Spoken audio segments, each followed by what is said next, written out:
Meus irmãos, o evangelho deste domingo é muito rico em mensagens, mas eu vou comentar com vocês apenas a imagem que Jesus usa, a imagem da serpente de bronze que ele aplica a si mesmo. Você se lembra do evangelho do domingo passado, em que foi dito que Jesus não expulsou os vendilhões do templo simplesmente?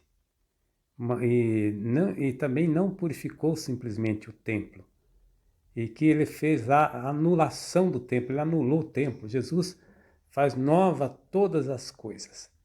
Pois bem, você se lembra também que quando Jesus falou que se destruísse este templo, em 3 dias ele ergueria de novo, um grupo de fariseus ficou em torno de Jesus e pediu que ele desse explicações e que sinal que ele dava, com que autoridade ele fazia isso.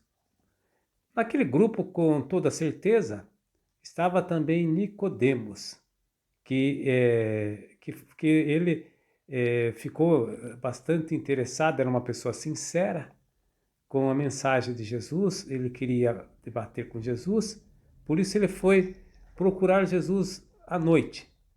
Você sabe que a noite é um símbolo ambíguo? Tanto pode ser ligado ao mal, aspecto negativo. Temos um exemplo disso no próprio Evangelho de São João, quando nós vemos que no dia da ceia, da quinta-feira santa, lá quando Judas sai de cena, quando ele abandona a ceia, e lá está escrito, e era noite. Mas também tem um aspecto positivo, tem um salmo que diz assim, feliz o homem que medita na lei do Senhor noite adentro, pois esta imagem positiva é aplicada a Nicodemos. Nicodemos é um rabino sincero que quer progredir, por isso ele vai querer aprender com Jesus. Esse debate com Jesus é o contexto dessa colocação da imagem da serpente de bronze. Lá, o assunto principal é o batismo, o novo nascimento. Mas nós vamos refletir apenas sobre a imagem da serpente de bronze, uma questão de limitação de tempo numa homilia.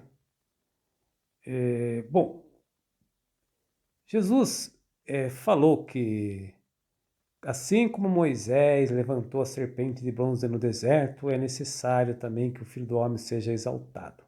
Então devemos voltar lá no capítulo 21 dos Números, onde essa imagem foi buscada por Jesus.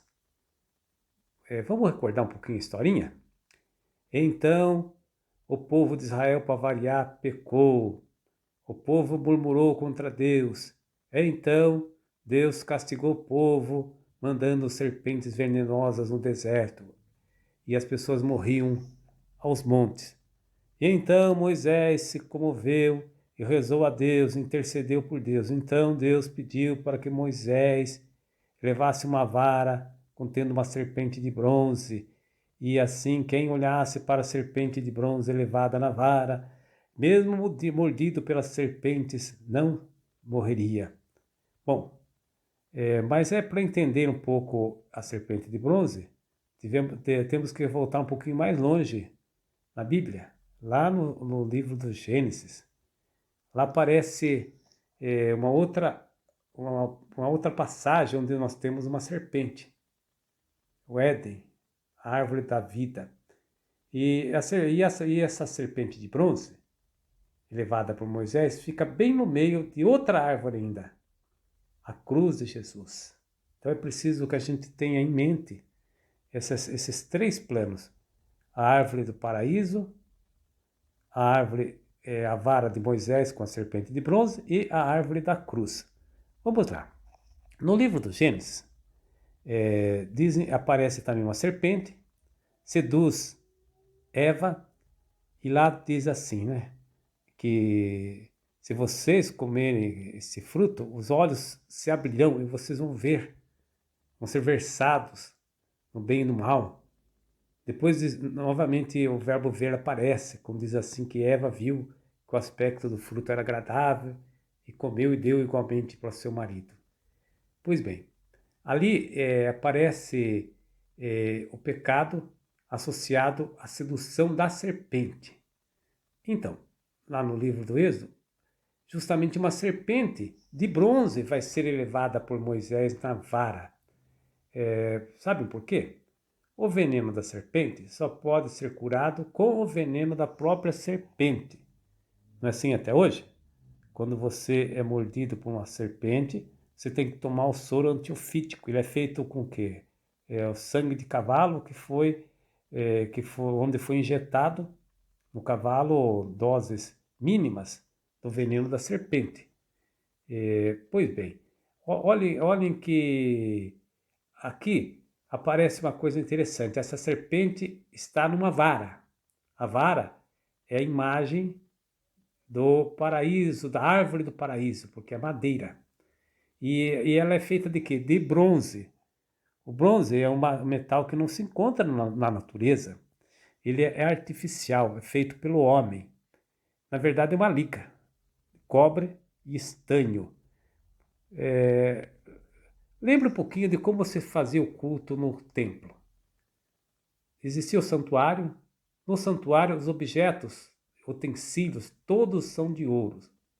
Mas no átrio, todos os objetos são de bronze, porque o bronze é o metal da purificação. O ouro, metal da adoração a Deus. E como esse metal tem duas naturezas, ele vai prenunciar a encarnação de Jesus. Jesus terá duas naturezas, Deus e homem verdadeiro. O cobre pode ser associado à natureza humana de Jesus. Por quê? Porque o cobre é um ouro falso, no sentido que ele tem brilho, mas ele se corrompe, ele oxida. É o homem que foi criado à imagem de Deus, mas teve a sua corrupção pelo pecado. O estanho é o metal branco, é o metal que evoca então a cor reluzente, a cor da ressurreição. Então, essa serpente de bronze, ela funcionava assim. Você olhava para ela e você era curado das picadas das víboras venenosas. Esse olhar, esteja atento, é um olhar que nós poderíamos dizer contemplação, é o olhar da fé, é o olhar interior. Então nós devemos passar um pouquinho já para o Novo Testamento, no Evangelho, porque o que está no Antigo Testamento é imagem, é uma sombra do que vai se realizar em plenitude no Novo Testamento. Esta vara contendo a serpente de bronze era a imagem da cruz de Jesus. Aí você vai ver que Cristo morre e é fixado numa cruz, mas nós estamos no Evangelho de São João. É preciso que você esteja atento a um elemento. O Evangelho de São João, o relato da paixão, é um pouco diferente dos outros evangelhos, enquanto os evangelhos sinóticos apresentam a paixão de Jesus ligada com o sofrimento do servo, que aparece em Isaías, o servo sofredor. O Evangelho de João apresenta a morte de Jesus como glorificação, a elevação do Cristo. Então ele tem uma visão vitoriosa da cruz de Jesus. Então Jesus elevado na cruz, ele representa a vitória. Então é associado ao mesmo tempo à ascensão, à elevação do Cristo, à sua ressurreição, à sua glorificação. Então vamos pensar um pouquinho que quem olhava para a cruz de bronze não sarava das mordidas da picada da serpente. E nós entramos um pouquinho na nossa realidade. Nós todos fomos picados pela víbora venenosa que nos trouxe a morte com o pecado original. No entanto, quando nós, pela fé, aí que está, olhar para a cruz, nós acreditarmos em Jesus, que sua morte foi redentora, aceitarmos Jesus como nosso Salvador, então o que acontece? Nós temos um antídoto, anulamos este império da morte que o pecado nos trouxe. Como o Antigo Testamento já foi dito, não passa de uma sombra da realidade plena do Novo Testamento, pensem bem, aquelas pessoas que olharam para a serpente e foram preservadas da morte só por um momento. Vieram morrer de outras coisas. No entanto, nós temos na cruz de Jesus a vitória definitiva sobre a morte. Então o mistério pascal de Jesus está ali contido.